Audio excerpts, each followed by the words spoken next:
రోజమ్మ ఏం కూర చేసినావు ఇలా స్మెల్ ఏమో వెరైటీగా వస్తుంది బిర్యానీ టైపు. చికెన్ బిర్యానీ. నేను చికెన్ తేలే కదా మరి. నువ్వు నిన్న తెచ్చినావు కదా చికెన్, నువ్వు నిన్న భోజనానికి ఏనావని కొంచెం తీసి. వైట్ రైసే కదా. లేదు చికెన్ బిర్యానీ చూడు కింద చికెన్ కొంచెం తీసి పక్కన పెట్టిన, మ్యాగ్నేట్ చేసి ఫ్రిడ్జ్ లో పెట్టేసి ఇవాళ నీకు తెలియకుండా నేను బిర్యానీ అయితే వేసిన నీకోసం. నువ్వు నిన్న నా కోసం జిలేబీ తెచ్చి సర్ప్రైజ్ చేసినావు కదా, అందుకే నీకైతే ఈరోజు నేను చికెన్ బిర్యానీ సర్ప్రైజ్. ఎట్లా సూపర్ చూడు బిర్యానీ సూపర్ అయింది. బిర్యానీ అయితే పీసెస్ కిందికి ఉన్నాయి చూడండి.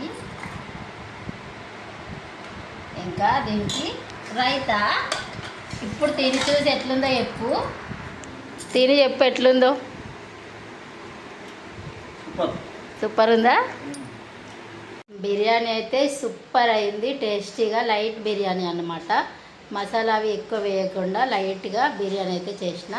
చాలా బాగుందని మా వారైతే చెప్పారు కదా. ఇంకా మేము ఉన్నదే ముగ్గురం, అందుకే కొంచెమే చేసిన. ఈ పూటకైతే సరిపోయేటట్టుగా. చిన్న చిన్న సంతోషాలే చాలా బాగా అనిపిస్తాయి కదా.